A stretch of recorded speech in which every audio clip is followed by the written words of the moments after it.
देखिए भाई, आप लोग इस चीज़ से परिचित ही होंगे कि मिडिल ईस्ट के टेंशन ने पूरी दुनिया को टेंशन में डाल दिया है। दिनानुदिन तेल और डीजल के दाम बढ़ते जा रहे हैं, ऊर्जा का खपत रुकने का नाम नहीं है और हम लोग के बीच इसी के कारण आर्थिक समस्या भी आ चुकी है और अमूमन यह बढ़ने के ही आसार हैं। आइए आज हम देश की इसी आर्थिक समस्या के ऊपर बात करें।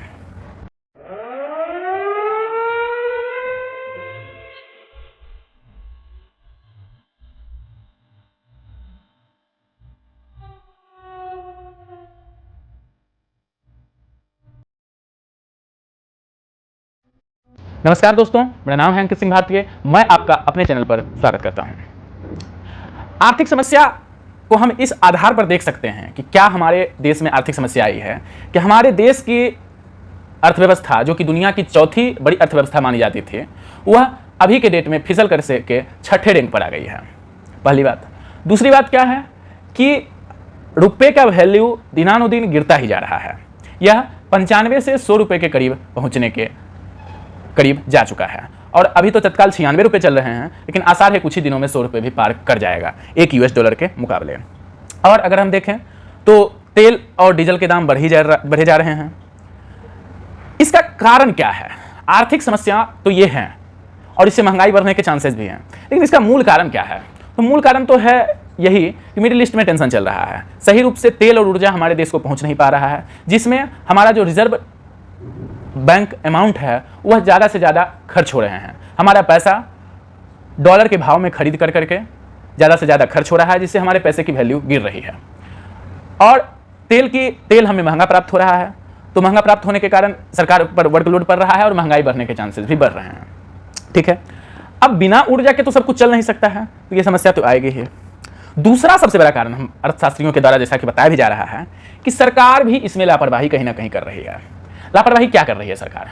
तो सरकार इस पर काम करने के बजाय ज़्यादा से ज़्यादा दूसरे पर आरोप लगा रही है कि इसने ये नहीं किया, इसने ये नहीं किया। एक चीज़। दूसरी सरकार की सबसे बड़ी गलती है, इसका परमानेंट सॉल्यूशन ढूंढने पर काम सरकार अभी तक नहीं कर पाई है। जी हाँ, हम सिर्फ इस चीज़ों पर बच कर करके दिखा करके डेटा दिखा करके रह जाते हैं कि हम इतनी बड़ी अर्थव्यवस्था बन गई। जी हाँ, हम अर्थव्यवस्था बन गए, लेकिन इस पर वर्क करना भी जरूरी है कि इससे और बड़ी अर्थव्यवस्था बनना है, क्योंकि हमारी जनसंख्या दुनिया की सबसे बड़ी जनसंख्या है, बन चुकी है। अर्थशास्त्रियों के द्वारा ही एक और चीज कहा गया है कि हमारा विपक्ष भी निकम्मा हो चुका है। जी हाँ, गांधी परिवार की अगुवाई में हमारा विपक्ष भी निकम्मा हो चुका है। हमारे विपक्ष को जिस मूल मुद्दे पर बात करनी चाहिए वह मूल मुद्दे पर बात नहीं कर रही है। इस कारण भी भारत में आर्थिक समस्या आने का एक बहुत बड़ा कारण माना जा रहा है। तो इस प्रकार से ये तो आर्थिक समस्या आ गई। अब इससे निपटान कैसे किया जाए, कैसे निपटना है हमको, आइए थोड़ा उस पर बात करें। देखिए, निपटने के लिए तो 2-3 चीज है। सबसे पहला कदम तो हम लोगों को खुद उठाना पड़ेगा कि हमारा जो है इंपोर्ट में, इसमें सरकार को भी साथ देना पड़ेगा लोगों का। हमारे इंपोर्ट में यूनिकनेस लानी होगी। हम जो भी चीज़ अपने भारत से दूसरे देश को बेचते हैं, दूसरे देश को भेजते हैं, उस चीज़ में कोई यूनिकनेस नहीं है, तो हमें इसमें जो है कहीं ना कहीं एक यूनिक चीज़ों को लाना पड़ेगा। कुछ ऐसे चीज़ों को भेजें हम अपने दूसरे देशों में, जो चीज़ दूसरे देशों में नहीं बन सकती है और कहीं भी उपलब्ध ना हो, सिर्फ भारत में हो। ये चीज़ें पर काम करना पड़ेगा।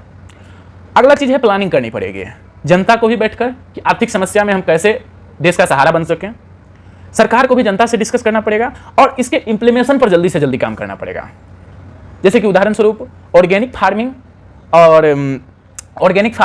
और दवाओं में जो हमारा मतलब कल्चरल मेडिसिनल जो भी कुछ होता है वो, और फिर टेक्नोलॉजी में भी हम अच्छे अच्छे कार्य कर सकते हैं, जिस पर कि सही रूप से इम्प्लीमेशन मुझे नहीं दिखता है और अमूमन अर्थशास्त्रियों को भी नहीं दिखता है।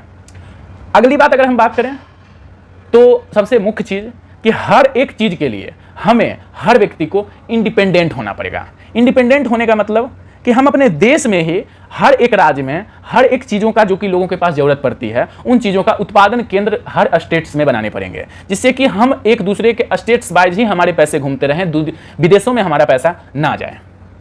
तभी हम जो हैं आर्थिक समस्या से जड़ से निपटाना कर सकते हैं, नहीं तो फिर यही आर्थिक समस्या बराबर हमारे बीच आती रहेगी।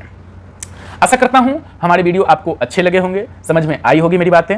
अगर कोई दिक्कत हो तो कमेंट बॉक्स में जरूर से जरूर बताएं।